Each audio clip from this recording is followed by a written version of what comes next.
So today we're going to do the handover video on the Burstner Elegance I 910G. We're going to start on the outside and then we're going to move on to the inside.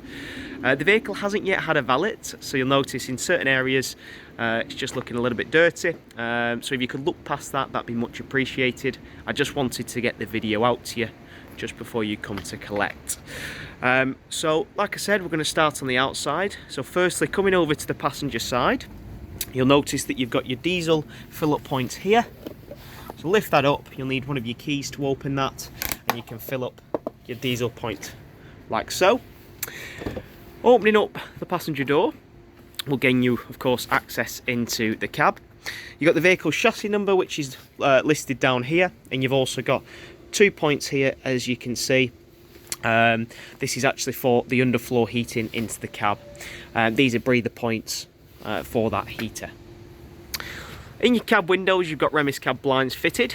To operate these, simply pull from the tab like so and let them pull across, and as you can see, you've got a magnetic strip along here that'll just allow them to connect up nicely.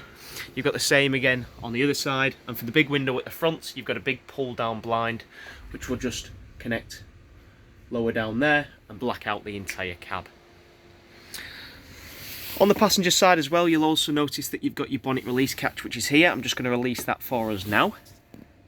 And with the bonnet open, you can see it will gain you access to the engine and your various fluids underneath. So firstly, if you're jump starting the vehicle, you've got your positive terminal, which is just here. So pull that towards you, turn that, and that will allow you to connect your positive terminal onto there. And your negative terminal is just on this side, located at the back there. You can see that there's that hoop. You can just simply connect your terminal onto there and jump start the vehicle. Now they're the main things that you need to know underneath the bonnet, but just to point out a couple more things, you can see you've got your AdBlue, which is up at the front here, and behind that you've also got your engine coolant. Right at the back here near your jump start for your negative, you have got your brake disc fluid as well. And if I go to the other side, just coming across, you can see that you've got your washer fluid point here as well. Moving to the other side of the vehicle, you can see that on this motorhome you've got a Thule Omnistor awning fitted. Now I will send you a separate video showing you how to operate the awning. Obviously I've only got the one hand in this video, so I'll send you that separate video showing you how that can operate. The two main things to remember is when it's raining, although it can be used, you should really take the awning back in, because at some point on a dry day you will need to dry that out. If it does get caught in the rain, all that will happen is it'll begin to get mouldy and it'll obviously ruin the awning. So if it rains, just bear that in mind, take the awning back in and dry it out at some point. And also if it's a windy day, don't bother using the awning, you need to take the awning back in. As you can imagine, this is a 9-metre vehicle with a hefty awning on the side, so if you get any little bit of wind underneath that awning, you do run the risk of it pulling away from the vehicle, damaging your van and also others on the campsite, so just bear that in mind. Now coming down here, you've then got your hookup point for your 230 volt electric, so when you're on your campsite you can plug into there. This will charge your leisure batteries up to 100%, and it will also allow you to use your 230 volt appliances on the inside of the vehicle. Next to that, you can see you've then got your habitation door with your door light just above there. Obviously we'll jump into there once I've done the outside.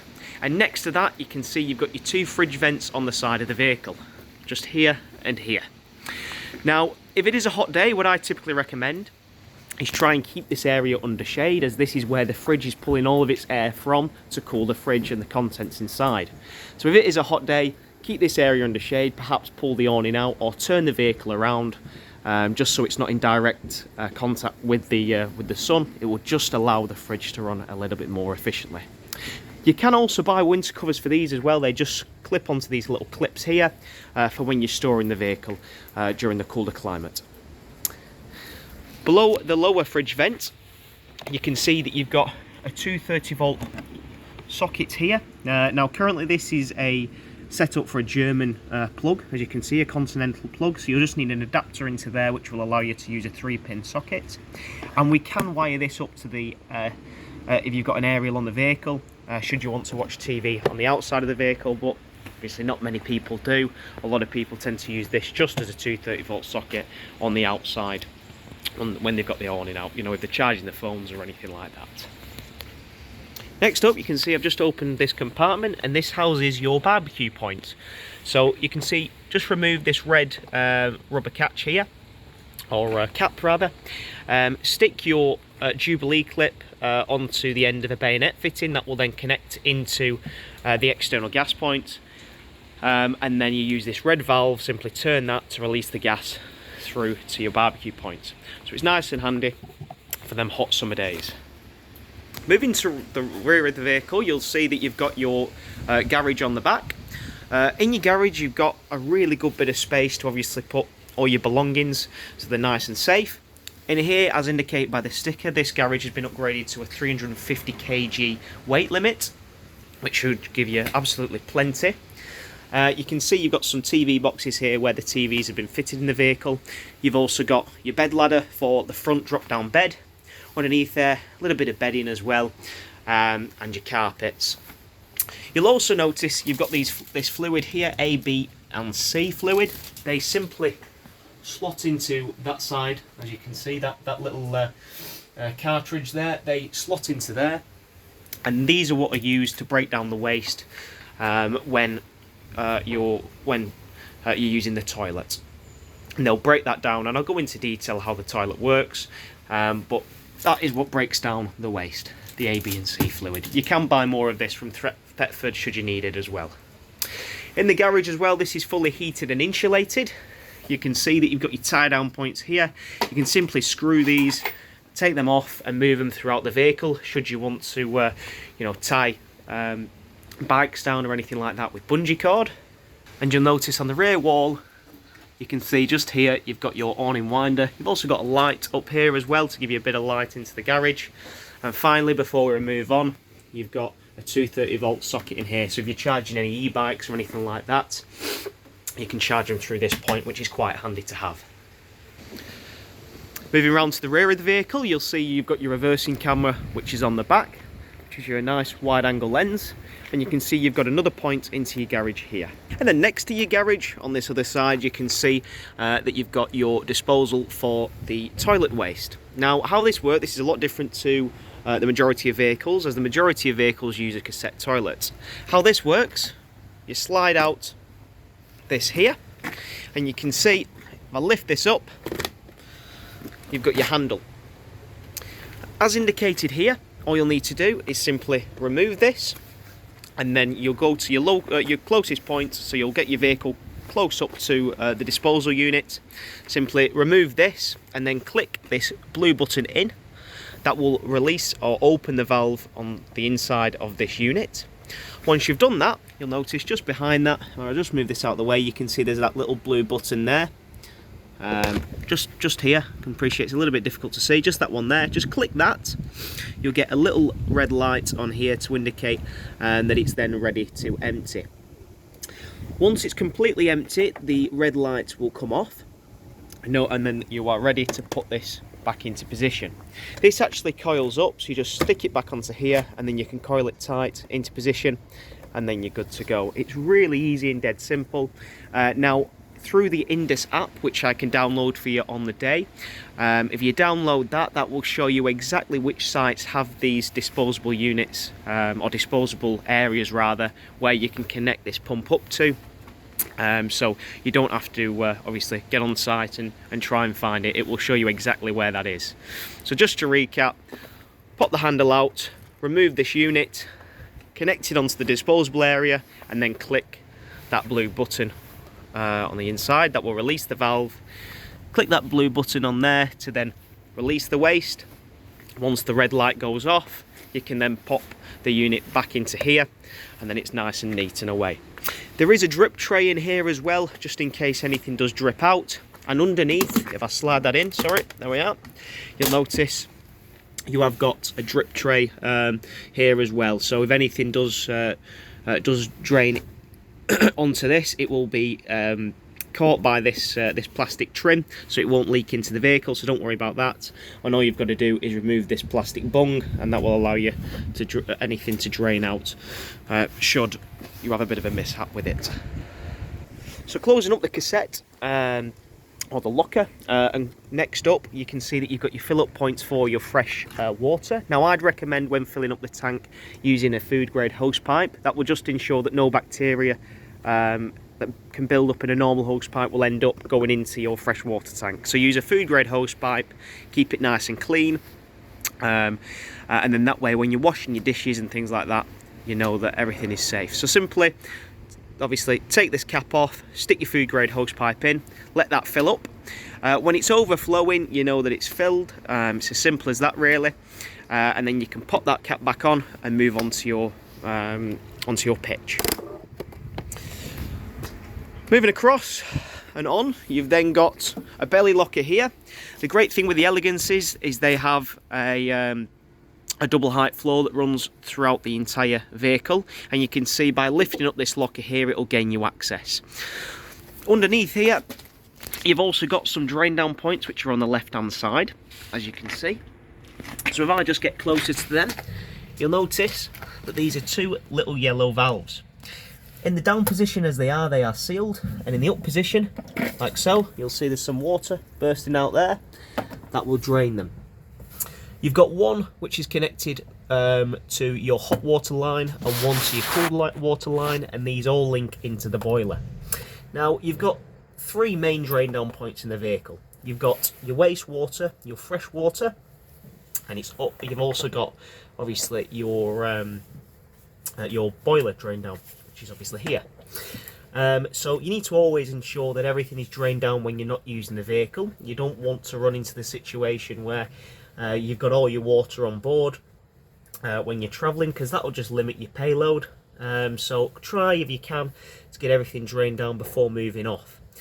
To do that, as I say, flick these valves up and that will drain down your boiler. Now, I did forget to mention, but this leads me on to this. It's coming back up into here. As well as this draining your toilet, this will also drain the black and grey water point as well. So this will also, just by draining that down as I've shown you, will also drain your two tanks which are on board the vehicle. There is a manual drain for them as well should you want to, but just by disposing of the water through there will allow you to empty the tanks. So it's all done nice and easy just through there. That is fully heated and insulated, that belly locker as well, so if you're putting anything damp in there, any skis, anything like that, it'll keep it nice and insulated and warm. And then just above the belly locker, I've just shut that now, you can see that you've got your point for your shower.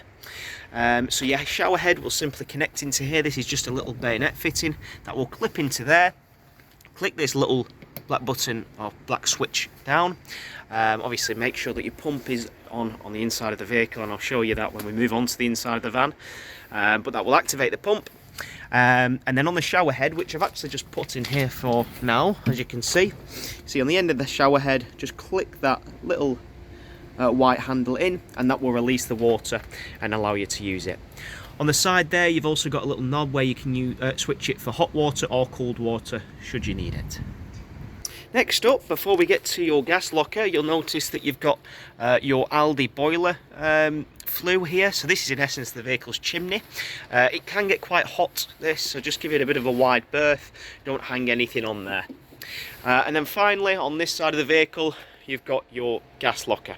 So you can see in the gas locker you've got space for two 13 kg gas bottles should you need them. You've also got tie down points here as well to keep them nice and secure for when you're travelling. Above here you've also got your gas regulator, and all you'll need is two pigtails which come supplied with the vehicle. They will both lead into your gas bottles and will allow you to connect up to the gas regulator, allowing of course the gas to flow through the vehicle. On the top here you've also got a changeover valve, so once one gas bottle runs out, all you've got to do is turn this valve, and you can see there's a little arrow on here, so when it's pointing this way it's taking gas out of this bottle, when it's pointing that way it's taking gas out of that bottle. So once this one runs out, flick it over to that one, and you'll be able to use that side as well. Below this as well you've also got a crash detector on here, so you can leave your gas bottles running when you're travelling. And if, for example, you are involved in a collision, this is a shut-off valve which will automatically shut your gas off and stop it from flowing through the vehicle. I would personally recommend getting into the habit of having your gas bottles turned off anyway, but you have got that for extra safety. So that concludes the outside of the motorhome. We're now going to move on to the inside. Okie dokie, so moving on to the inside of the vehicle, you can see walking through your habitation door, you've got a fly screen on this door, and of course a blackout blind as well. On all your windows as well, you've got your fly screens that drop down, and your blackout blinds that just pull up like so, and they do a really good job at blacking out the entire motorhome. You've also got a sliding window on this particular window, so just slide that back so when you're travelling you can actually leave this open. Now, as you walk through the habitation door, you've got your button for your step here. You've then got your awning lights or door lights on the outside. You've got your porch lights as well, and then you've finally got your dimmable lights, which are here. If I click these just once, you can see it just turns on and off the lights in the vehicle. And if I hold them, you can then dim the lights up or dim the lights down should you want to, as you can see. But to turn them on and off, simply just click once and that will allow you to turn the lights on and off through the vehicle. Now, above the TV that's been fitted in the motorhome, you can see you've got your control panel, and this is where everything is stored with regards to your heating and also your 12-volt panels, etc. So firstly, we've got on here your main control panel for the motorhome. Now, you can connect your phone up to this should you want to, and everything that this will do you can actually do on your phone, such as turning your electric on and things like that. And if you'd like me to show you on the day, I'll happily show you how to do that. So click the screen once, and you can see on here you've got a little 12-volt button. A little bit difficult to see actually on the video, it's just being a bit blurry. But just simply click that button, and that will turn everything on that's 12-volt throughout the motorhome. As you can see, it'll turn all your lights on. If I click that, it will turn it off. So that's the main isolator switch for the vehicle. I'm going to click that back on now. You can see it turns your lights back on. Next to that, you've then got your pump button. So click that to turn the pump on. Now, I'm going to leave that off for the time being. But when you're on site and you fill up your water from the external point, as I've pointed out, simply come into the vehicle and click that pump on. Of course, make sure that all your drain down points are closed and everything is sealed. And then you can go to all of your taps, including your shower, and simply turn them on and turn them to hot. What that will do is it will pull fresh water from the fresh water tank into the boiler and then out of the tap. Now, when it's running steadily, you then prime your system for your hot water. Once you've done that, you can flick it over to the cold and let that do the same.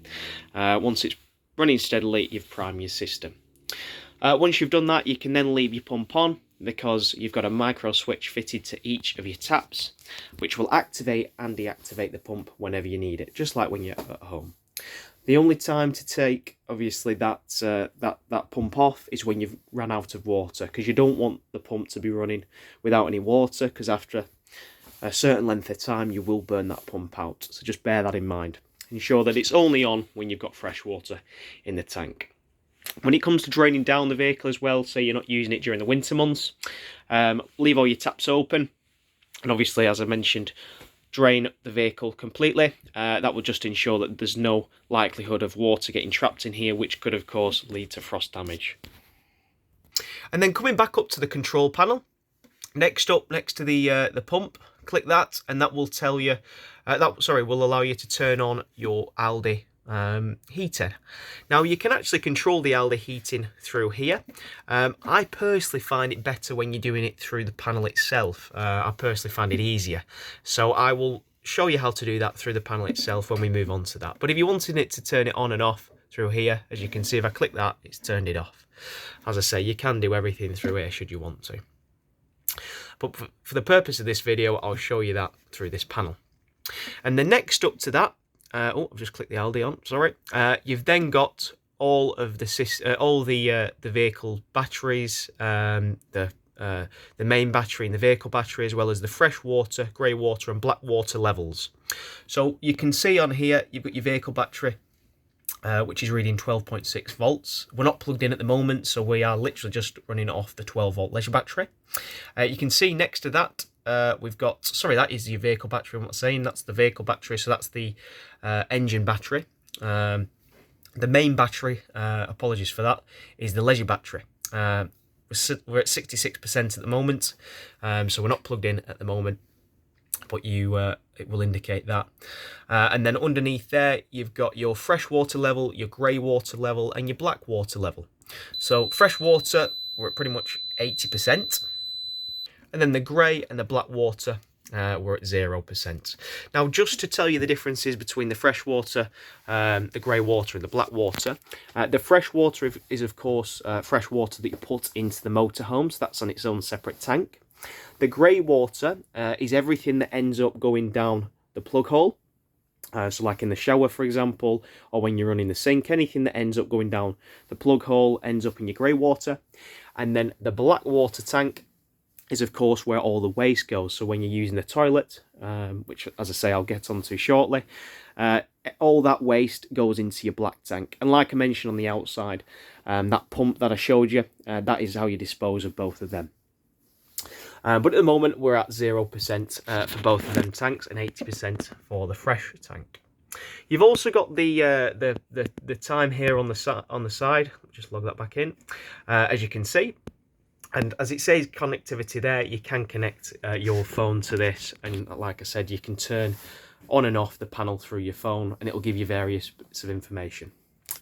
Underneath here, if I click communal, you can turn your fridge on through here. Personal will then allow you to turn your lights on in the rear of the motorhome. Installation will then allow you to turn your boiler on, your water pump and your 12 volt switch. You can also, as I say, run your heating through here. That's how you do it.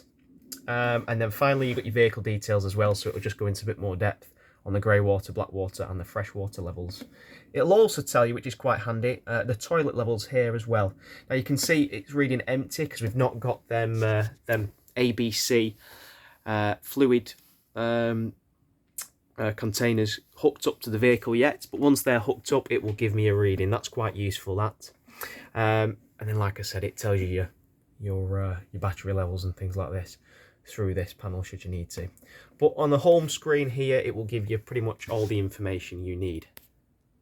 So to operate the heating, we've got your Aldi panel here. I've just switched the Aldi panel on. The Aldi central heating is very similar to central heating at home. It's a pipe that goes around the vehicle. There's water in that pipe, and that water is heated, and that is of course what heats the vehicle. It gets it up to temperature relatively quickly, and it retains the heat really, really well. And it doesn't get on your chest because it's obviously wet. So it works really well. Now, to operate that, all you'll need to do is click this button, or as I say, you can click it through there, and click menu. When you're in the menu button, when you click the menu button rather, you can see up at the top, you've got your temperature for the vehicle itself. At the moment, it's set to 26 degrees. I can change that by just clicking the plus button, and I believe this goes to all the way to 30 degrees, like so. So that's for the vehicle heating. Below, you can then see there's a little shower icon, and this is for the water heating. At the moment, it's off. Sorry about that, guys. But yeah, so as I say, to operate the heating on the water, all you've got to do is click the plus button here. That will turn the water heating on. You've got two options. At the moment, as you can see, the level is in like the mid position. You can click that again to then put it into the full position. So it depends how hot you want the water. In this mid position, it's approximately 40 degrees. So you'll probably have this on for when you're taking a shower. And then you'll have it on full blast for when you're obviously washing up. And to begin with, when you want to get the water heating up to temperature, you'll probably click it on full blast as well. But I'll just turn that off for the time being. And then below, you've then got the options for how you're going to fuel the vehicle, basically. So you can either run this heating system off the electric or the gas. So below, you've got your 230 volt electric. So you can have this, at the moment it's off. All you've got to do is click this onto 1 kilowatt electric to run it off, obviously 1 kilowatt. You can run it off 2 kilowatt electric, or even 3 kilowatt electric. And you just do that by, again, clicking the plus and minus buttons.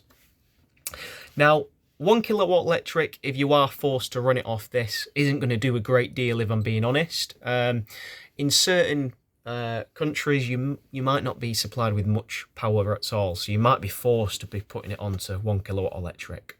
If that's the case, I typically recommend running it off gas. The vehicle will run, or the heating rather for the vehicle will get up to temperature much quickly if you run it off gas. So in my opinion, if I was you, or especially if you're limited to 1 kilowatt electric, run it off gas. But 2 kilowatt electric, 3 kilowatt electric will be more than enough to get it up to temperature.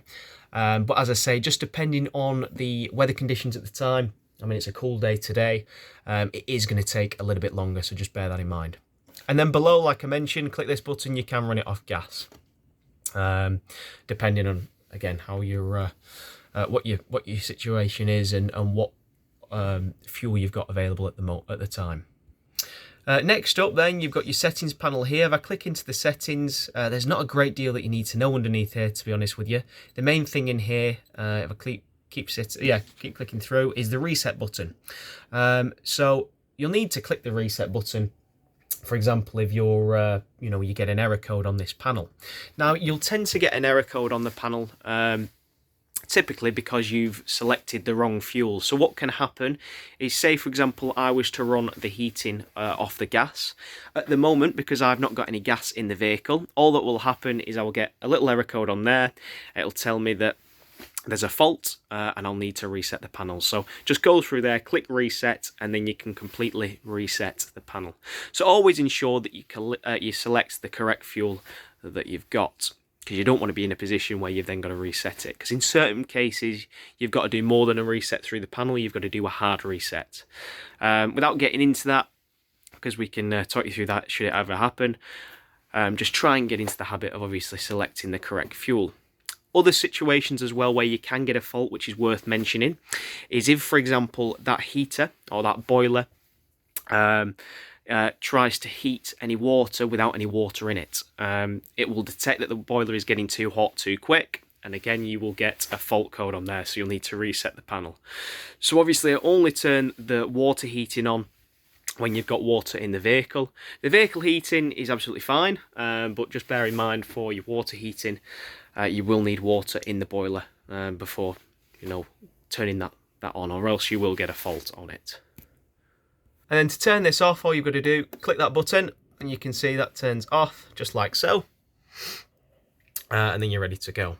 Now, in this particular motorhome as well, the customer has had a, as you can see, just up here, your Wi-Fi fitted. There's also a password onto here, and you've also got a fuse for the Wi-Fi should anything go wrong, so it's nice and easy to pull the fuse out, and should it blow and replace it. I'll go through that with you in detail on handover day, but that's just to point out where it is. And then next to there, you've then got your inverter button. So this has got an onboard inverter. Now the inverter on the vehicle will allow you to use your 230-volt sockets through the motorhome. So such as these, in your kitchen, anything like that, it will allow you to use them 230-volt sockets. It won't allow you to run anything else. It'll only be them 230-volt sockets, so just bear that in mind. But to turn that on, simply click that button. You'll get a light onto here, and that'll indicate that the inverter is on. And then finally, up at the top, you can see here you've got a little heat exchanger. So when I click that on, it glows to indicate that it's on. The heat exchanger will basically allow you, when you're travelling in the vehicle, to heat the rest of the motorhome up. So that means when you get to your site, it'll be nice and warm, ready for you to use. So you're not then waiting for, obviously, the heating to kick in. So it's quite a nice idea, that. Just click that on and it will heat the rest of the vehicle. And then finally, next to the heat exchanger, you've got a little button here. If I click that on, you can see that will turn green. At the moment it's not going to do anything, but this you need on for the gas to travel through the vehicle. That connects to that safety switch that I mentioned, where it shuts off the gas if involved in a collision. So in order for the gas to flow through the vehicle, as well as it being turned on at the bottle, you do need to turn this on. and that will allow gas to flow through.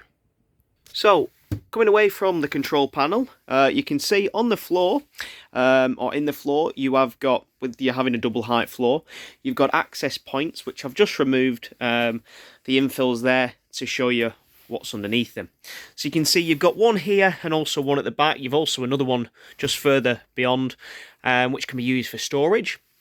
And obviously this can be accessed on the side of the vehicle, but it also allows you to access it straight from the inside of the motorhome.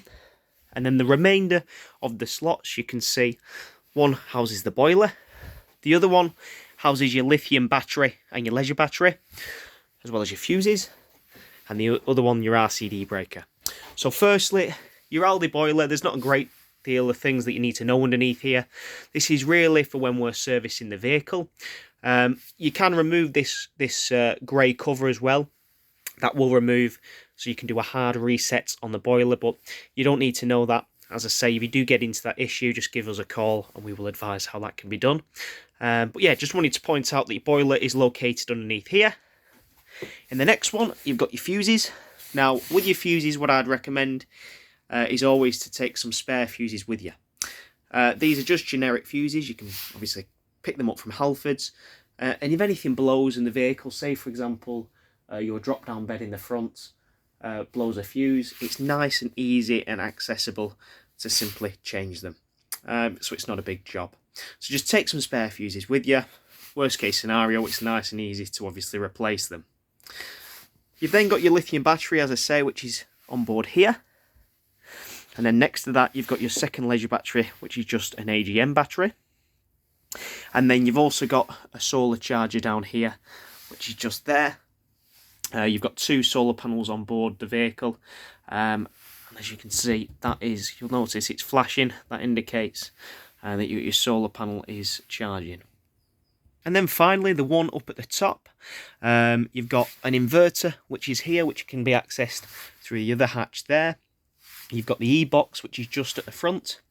You've also got a little bit of heat in here, which is, does a really good job at keeping this cavity nice and warm. And then the main thing that you need to know in here is obviously your RCD breaker. So if anything ever trips in the vehicle, you've got your RCD breaker here, nice and accessible again. And just like that, the panels are back in and the vehicle is ready to use. Whilst we're in the lounge area, I'll just cover everything underneath in here rather. You've got obviously your folding table. Simply pull out this bar and then this table will open up.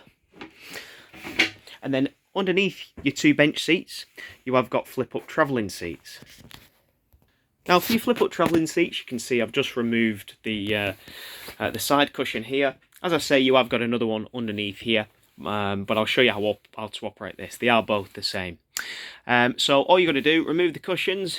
This slots up and you can see this little elastic point just grips around this, keeps that pushed up to the back, and then your travelling seat can be used should you need it. So you can see that you've got this lever here. Pull that towards you.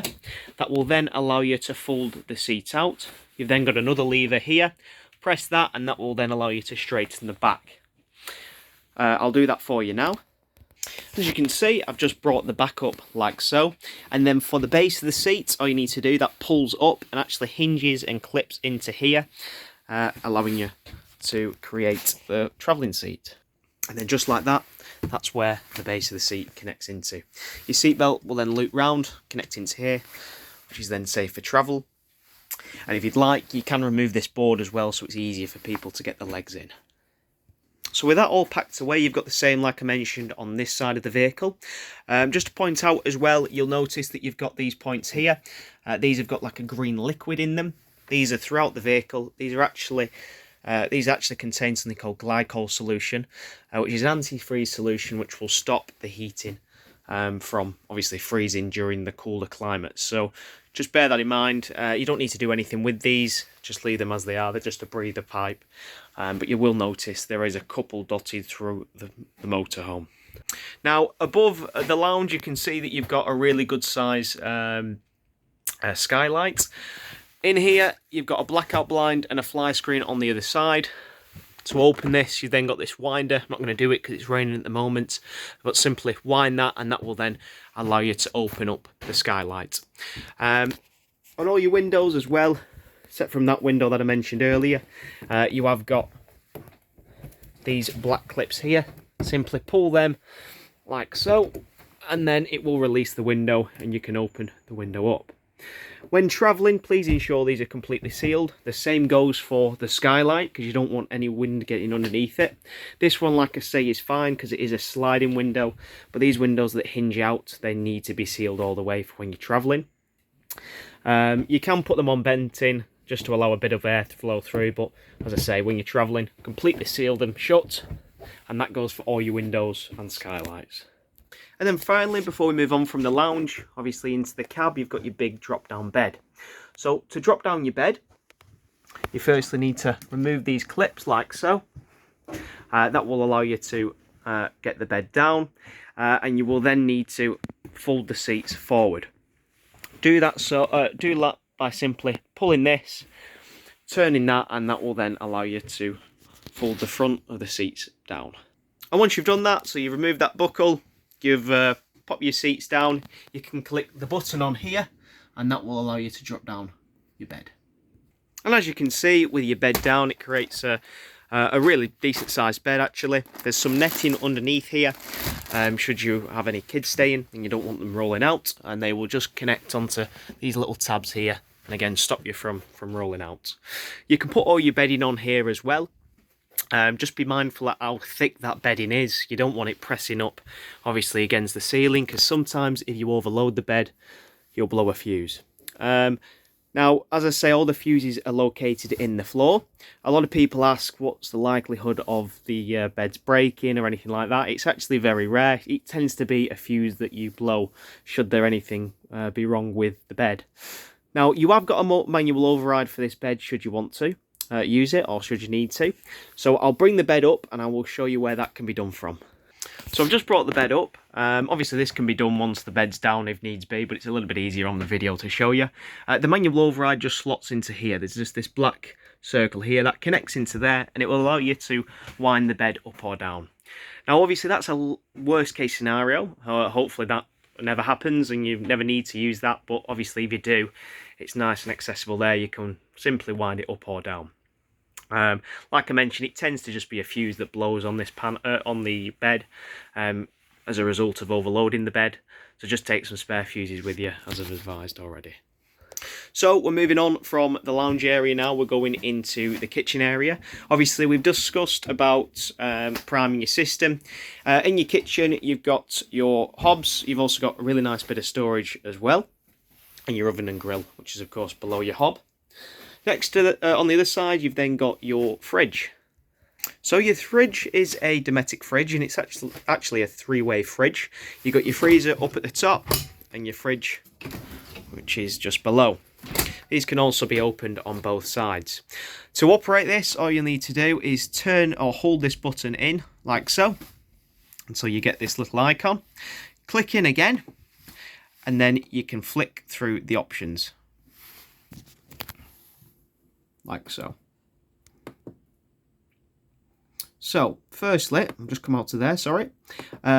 Firstly, you've got the vehicle's, or the fridge's temperature. So click that in, and then you can adjust the temperature just by turning the dial should you want to. Once you've selected the temperature, click in, and then it'll allow you to go back to the home screen. Click in again to then flick down to the next option. Now, as I mentioned, this is a three-way fridge.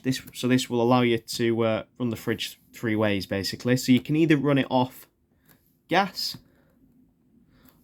your 12-volt leisure battery, or your 230-volt mains electric. Now, personally, I'd leave this on auto, as this will automatically select whichever fuel you've got, and it will allow you to run the fridge off it. Now, a lot of people think that they can run the fridge off their 12-volt leisure battery when they're wild camping. You've got to be careful because it will drain a lot of power out your leisure battery. I personally recommend only running it off your gas. Your 12-volt leisure battery is really there for when you're travelling, because this vehicle has got something called a built-in alternator, which when your vehicle battery is running, your leisure battery will be charged, which will then obviously be used to power the fridge. So just bear that in mind. I'd personally recommend when you're wild camping running this off gas, and then when you're travelling running it off 12 volt or when the ignition's on.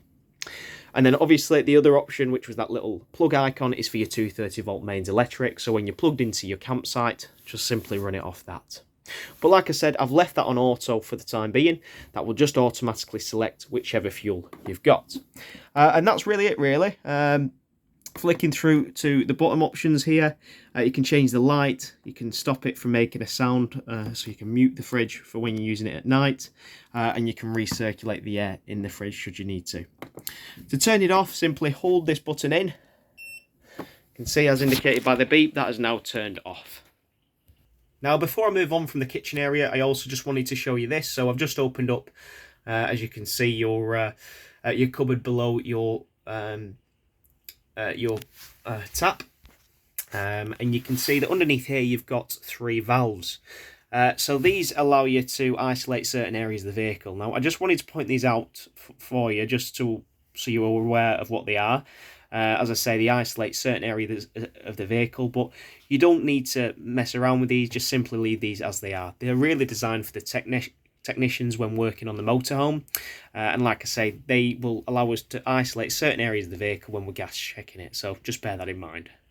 Okie dokie, so moving through now and to the rear of the motorhome, you can see we're in your bathroom area. So if I open this up, just like so, you can see that we have got your bathroom area nice and accessible.